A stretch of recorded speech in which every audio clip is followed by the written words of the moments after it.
Today on This Old House, These brand new clapboards have to match the century-old siding. Today we solved the riddle of how to fit a 21st century duct system into an 18th century house. We're going to take this 20th century block and make it look like an 18th century stone foundation.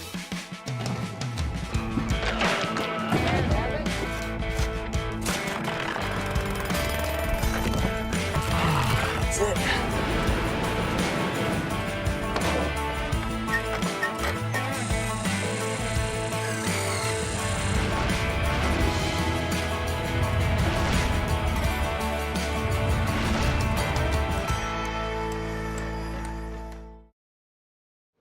Hey there, I'm Kevin O'Connor and welcome back to This Old House and to our 1720s project here in Ipswich, Massachusetts, right along the beautiful Ipswich River.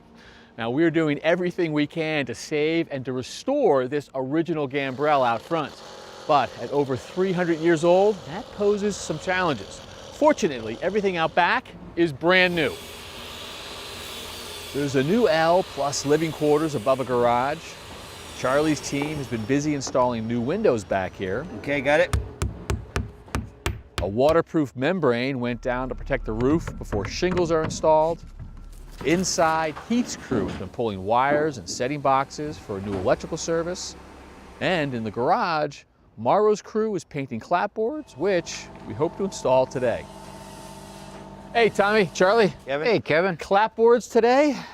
Clapboards today, and who knows what else. Yeah, well, look at this. How old do you think those are? Well, some of them are pretty old. I don't know about original, but pretty old siding. And it all can tell by these joints right here. You can see how they're scarfed, basically steep mitered. Let me show you. So if you take the siding today, most guys take the siding, and they just do 2 square cuts, just like that. They put it on the wall, they put it together, and when you put it together, it goes like that. Yeah. But there's no protection or waterproofing behind it. And sometimes you guys put a bead of caulk or a little spline behind that? Exactly. So before the end of this piece gets nailed, you just simply take a piece of felt paper, put it behind it like that, put a little bead of caulking on top of that, and then that joint is now watertight. So when this house moves, this joint opens and closes, Gotcha. The water won't go in it. But it's important that that piece of felt paper that came on the wall rest on top of this siding, and you just cut off the piece that's hanging down. So that's today. This Right. represents back then? Well, no, if you wanted to, you could also scarf the joint, all right? So the 2 miters go together and you have a scarf joint. Not as steep as they would have done it years ago, but they did that by hand. But you still get a joint that basically is tighter. You do the same thing before it nails. You put a spline behind it, let it run down on top of the clapboard below. You caulk the joint and put it together. So now what happens, as the building moves with temperatures and conditions, the joint opens up, but you can't see through it. It's still nice and tight. Gotcha. Still some overlap. Okay. And so you know all of this because you were installing this stuff back then in the 1700s. Well, not the 1700s, but almost. All right. So The other thing you want to notice. Oh, hang all on. right, then we hold on, Gabby. All right, so look, the reveal up here is 4 inches, 4 inches, 4 inches, which is pretty common. Yeah. But as you come down, you see how they start getting narrower? So the reveal gets smaller. But then you can see that they're wider right here. That tells me that these have been replaced. Gotcha. But you only do this on the side where there's an eave or a gutter side. Because The water coming off the roof when it's raining comes down and splashes up. And when it splashes up, it gets up under and in behind the siding. Once it gets behind the siding, it's going to rot. so you're saying if you've got a regular reveal, you've got all of this part of the clapboard exposed. Look at how little overlap you have. But then when you close down that exposure to something like 2 inches, you got a lot more meat doubled up. You got a lot more meat and you got a lot more coverage right here. So if any water gets in a joint, it's going to run out on top of this one and out. So it sounds like they did it right back in the day, but back in the day was a long time ago. Yeah. I mean, this house is buried in the dirt. We got water coming down. Are we hopeful that this has done what it's supposed to do, or? Well, you know, Bill and Helen want to save as much of the original wood as we can. Boards, beams, everything. But on this corner board over here that we had to replace, what did we discover behind it? Yeah, this is ominous here, right? There's nothing to nail into. There's a lot of problems here, but guess where it started? See where the claps are? Corner board would have been here. There's no spline or anything. So water failure getting in between all this over the many, many, many years started the rut. Plus, When we got here, the dirt was really up to here. From over the years, all the buildup from the street and everything. So we pulled all the dirt away to get access to the sill. Right, now the building code today says that we need to be 8 inches from the dirt below any wood contact. So that would lessen the chance. But with the dirt right here, it's gonna rot it. It doesn't feel good. It sounds punky, but Yeah. hopefully the sill is okay, but we won't find out until we remove some of the siding. Starts with a little bit of demo. Right, but like Charlie said, the homeowner would like to save as much of this as possible. All right, let's get to work. I'll throw in. Okay. Oh, look at that, see, that's an old cut nail.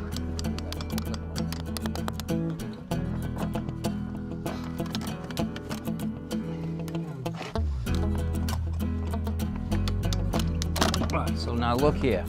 We've got the butt joint, so this has been a replacement. As I come down right here, you can see that scarf joint. All right, but look, if I pull that out, look at how steep the angle of that is. And you can see that there's moisture in the clapboard right here, but it stops. So it didn't travel all the way into that joint, keeping it watertight. And so how do you think he made that cut back in the day, Tommy? That's a good 60-degree cut, and that's nice and smooth, so he probably did this with a hand plane. Wow.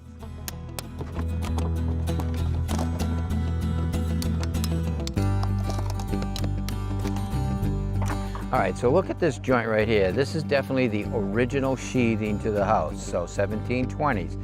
And they hand cut opposing rabbeted joints. This one went in and up, and this one comes down and in and then up. So the old Yankees tried to air seal and water flash all with one cut.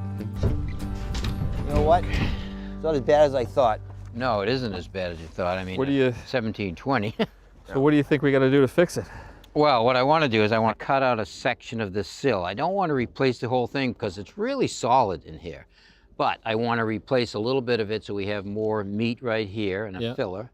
Also, if I look, I want to replace maybe the bottom or patch in a piece right here. These are basically studs in the wall. Look at, not touching anything. So structurally, these are not carrying any load, but they have to be connected. Gotcha. All right, then we're gonna see what we can do, what we need to do with this corner. I may remove this board, this patch that's already done, and see if we need to redo it.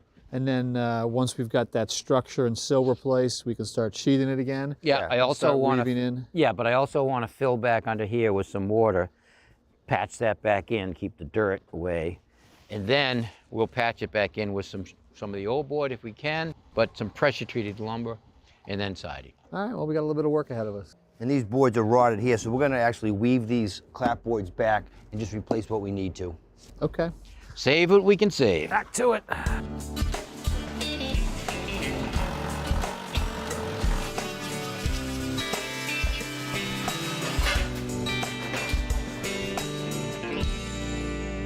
This house was already 202 years old when the very first air conditioning system was installed in a theater in Los Angeles. Now, the homeowners would like to have air conditioning, good air conditioning, and better heating than just fireplaces. And in a first period house like this, adding the mechanicals is really a conundrum wrapped in a puzzle. Now, the old part of the building is really hard to run the ductwork. Here in the new part, it's not much easier. We're sitting in the kitchen. Now, we're right above the basement that is finished, and it has pretty low headroom as it is, and there's a fair amount of structure, so we can't come over this way. Look up above us. This wants to be left wide open, not an attic, so there's no room to hide the ductwork here.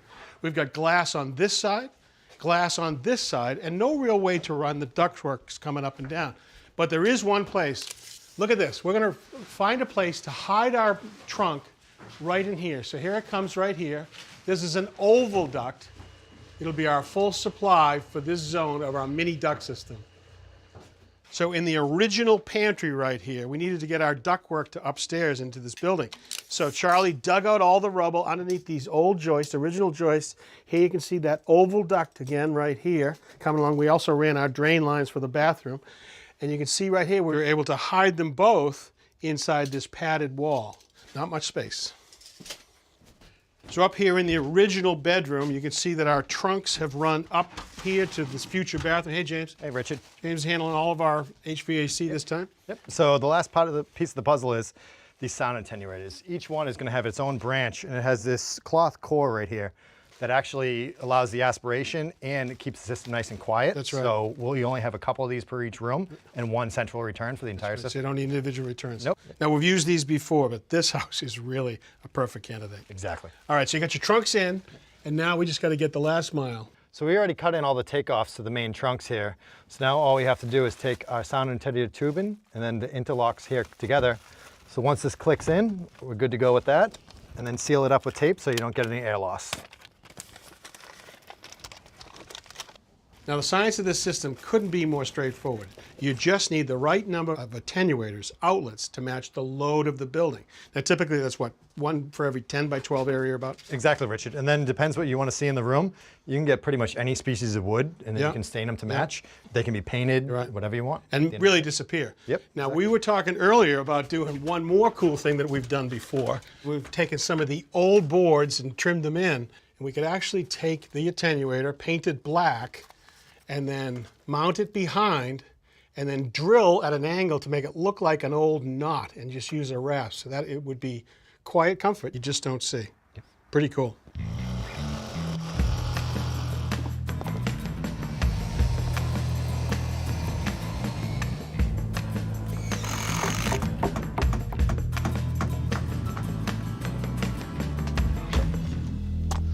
Hey, Mark, Hey, Kevin. what do you got going on over here? All right, so what we have is an old door opening, and we want to make it go away. So like bulkhead door, at some point they put it in, they close it up for obvious reasons, and homeowners are like, we don't want to see this.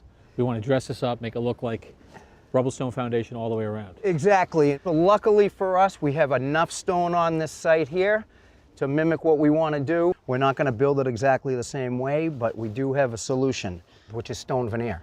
Veneer. I'm first going to take a stone, just like this. What I'm going to do is cut that in half. I have a modified mortar that I'm going to use that's going to help me stick that stone to this wall.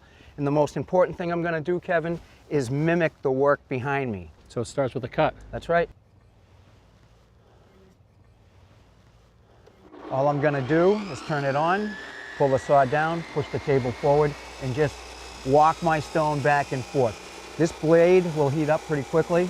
And then it starts to cut a little erratically. So to avoid that, again, you'll see me kind of pull down, push, and just get through the stone as fast as I can. Cool.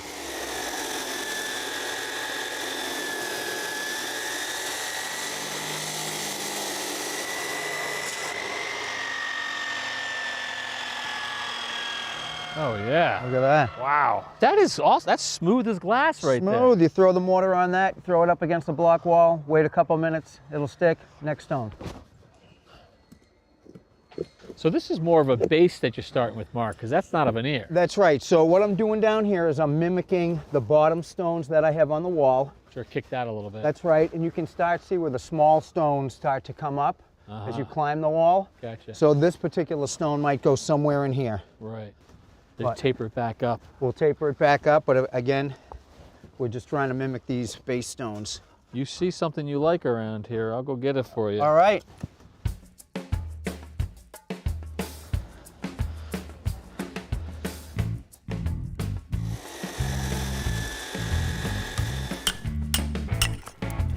What size you looking for now, Mark? Basically, these softballs and soccer balls. So that's one of our first veneers. This is one of the first veneer stones. I'm gonna go right there with it, wiggle it in place. Look at another veneer guy here. Oh, I like that better, actually. Look at that, you didn't cut that or anything. Nope. And we're gonna scrape all these joints down with a stick. That'll give it a certain texture. Mother Nature will take over in a few years. This will look exactly like everything to my left. Very cool. I'm seeing a lot of artists on the job site right. today. Thank you, Mark. All right, Kevin, Terrific. thanks. You got it. Our 1720s timber frame home has got several telltale signs about its age. Like this summer beam right here. This is all rough, so that probably would have been hidden. And then you've got the gunstock post here in the corner. Smooth face, decorative beads, so that was probably exposed. Well, we've got another one of these that will be exposed, but it's damaged. So we've called in a specialist to give us a hand. Hey, Matt, Nice to see you again. Kevin, how are you? I'm doing all right. So you've helped us out in the past, that beautiful newel post you turned for us and some other things. Thank you. And as a preservation carpenter in Ipswich, you are the man. You see a lot of this stuff. We do. I've worked on several houses in the area and see a lot of the old details, which is very exciting and it's fun to look at. Well, we're glad you're going to help us with these details. And can you explain this idea, the name, and the reason behind the gunstock post? Yeah, so the gunstock post, in its basic form, it's a timber frame post, narrow at the bottom, flared at the top, similar to the shape of a gunstock of a rifle. Hence the gunstock. So the butt of the gun back here has got that flare. Yep, Okay. similar shape. And the reason for that has to do with the joint up here. This is called an English tying joint, and it connects the post, the top plate, and the tie beam. So if I understand this correctly, we've got a top plate right here going this way, and then this is the tie beam going this way, which sits on top of it.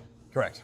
And that means that we need to have a tenon coming out on this side up to the top plate, and then a second tenon to grab the tie beam. Exactly. Huh, okay. So it's actually got a lot of function to it. It does. It's a fairly complex joint. All right, well, you're here to help us with a little bit of a fix. What was the problem?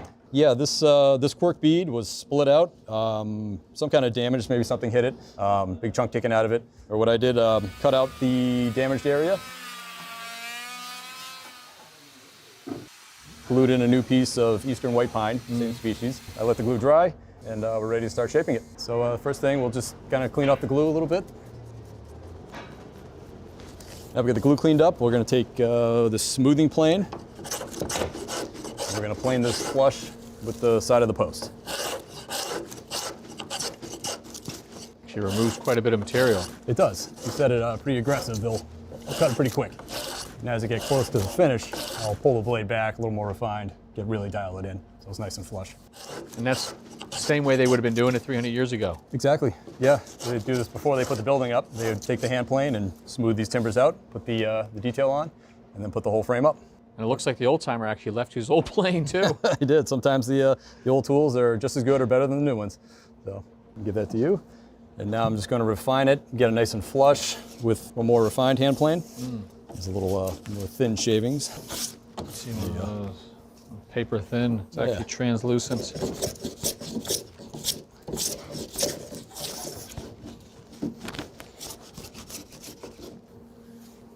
Yep. I think we're ready for the bead. Do me a favor, mind grabbing that beading plane right there? So this is the one you're going to use for that. So profiles right there that we're looking at. And there's your blade right there that's going to make the cut. So it's called a wooden molding plane. This one is a bead. Comes in a variety of sizes, and that's how they make moldings for machinery. This plane fits pretty nicely to the bead on our post. Wow. So Okay. we'll use that to shape our new piece of wood. I definitely want to see that happen. All right, here we go. So we usually start at the top. So I'm going to kind of work my way down the piece.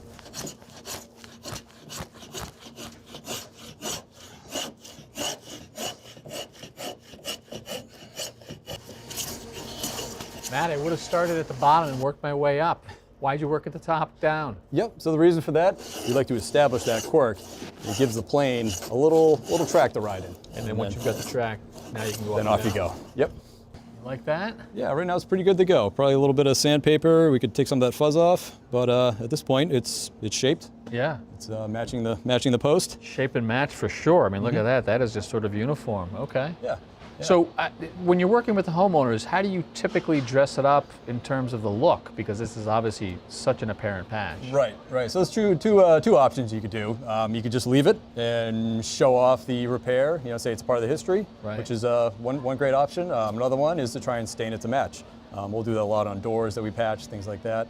So I believe in this case we're going to stain to match. So Gotcha. So sand around, stain, bring home one. Yeah. Cool. So that might get a little darker than the other side. But, Awesome. Well, yeah. great lessons, Matt. Always good to have you back. Thank you for the help. Thank you. Appreciate and it. some real artistry there. Appreciate it. Of course.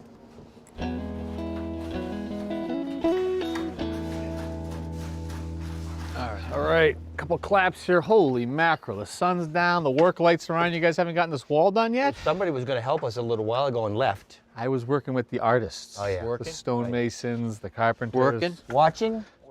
All right, so Looks like you guys have patched the wall, the corners, the sill. You got the paper up. 15-pound felt paper. Oh, you got the lines too. Look at that. They go from short reveals to wider. How'd you get that? I basically took the reveal that we have on the wall right here up top, the one that's common all the way up, and I marked it on a story pole right here. So those are all equal. Those are all equal, but I want to graduate it. So what I did is I picked a point up here and I put an X on this. I take a piece of siding, a scrap piece. Yeah, I got one here. All right, good. Put it on this piece right here, right on top. All right. Flush right there. The reason I have an X is because that line represents the X on the other end at the same row. Now, on my story pole, I have an X. The top line right there goes to that piece. Right there. Okay, so now all I do is I take this piece that's bendable and I put it on the top of this piece.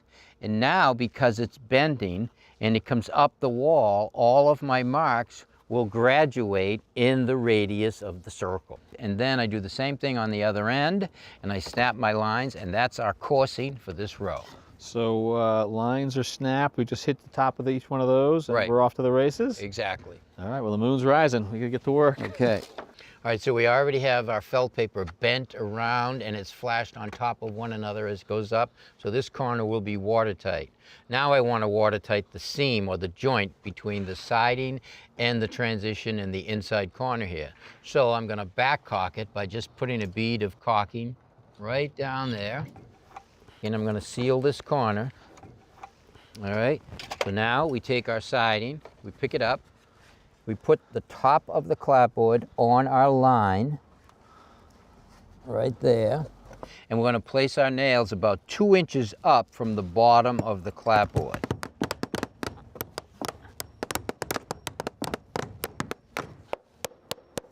All right, here's another one. All right, I'll cut a few more. Yep.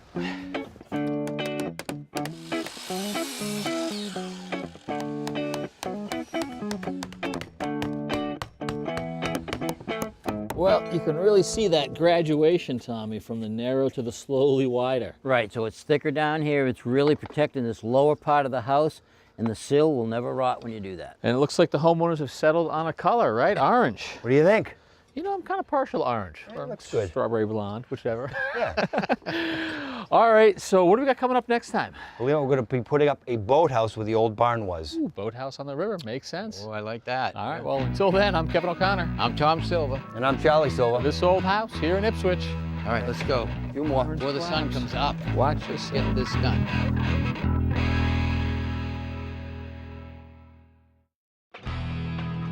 Next time on This Old House, these beautiful lanterns are made right here in this New England shop the old-fashioned way, by hands.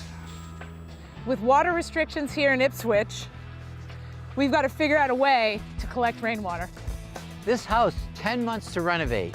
The boathouse, 1 day and it's up. Will you guys have the roof up for us today too? Yeah, today we'll have the roof up, everything will be all sheathed in and dry